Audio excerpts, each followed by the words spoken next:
this is gonna sound so cheesy, but my all-time favorite song is the Star Spangled Banner. Really? Yes, and it has been since I was a kid. Like, it's probably the song I've sung more than any other song in my entire life. Because growing up in Chino, you know, there wasn't a lot of opportunity to get up on a stage, and so my mom would take me around to like chili cook-offs, track meets, graduation ceremonies, and she would be like, my daughter can sing the national anthem. So I've just sung it so many times, and I've really come to love and appreciate it. You know, looking back at my journey, what I really respect myself for is that I have been totally authentic to my season at every age.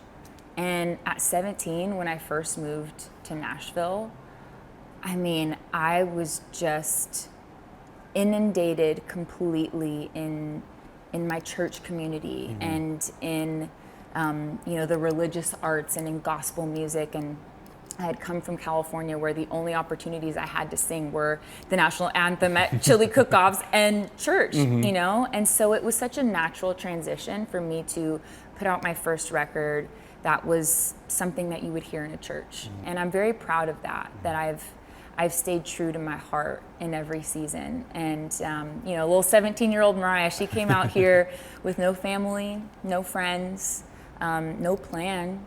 And I hopped around different people's houses, sleeping on couches. I didn't cook, still don't cook. So I don't know how I have survived all these years. I don't know how I survived then, even just like food-wise. But I was true to my heart as an artist. And the reason things have changed so much is because I've changed so much as a person. And you know, my faith has always been that through line. But I did get to a point as an artist, and I think a lot of artists get here, and it's where the breakthrough really happens and we find our stride.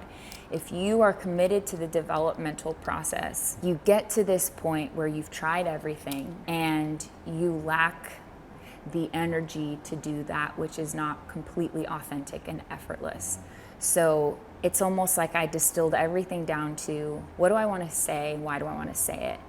And I want to talk about my family. I want to talk about everything we've, you know, experienced, all the incredible characteristics of my culture, you know, the perseverance, the determination, the hope.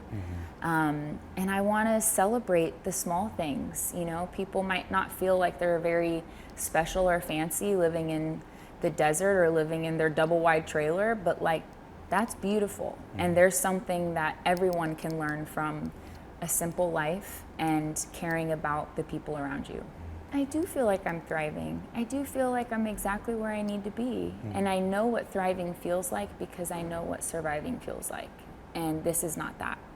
I've had years where I just was trying to please other people or trying to create art that other people would approve of. And I think I have worked very hard in the dark, in the most unsexy environments, you know, in small offices at, you know, little desks, my little portable studio, alone in the dark, like not nice houses or places. Like, I've just spent a lot of time with myself and with God and in a contemplative, creative place. And I think when you do, not just as an artist, but as a human being, get to the point where you know how to thrive in any environment, then that just means that criticism and accolades, they all go down the same drain. You know, it's beautiful to be encouraged in that way, but ultimately my backbone has been strengthened in the times where I've been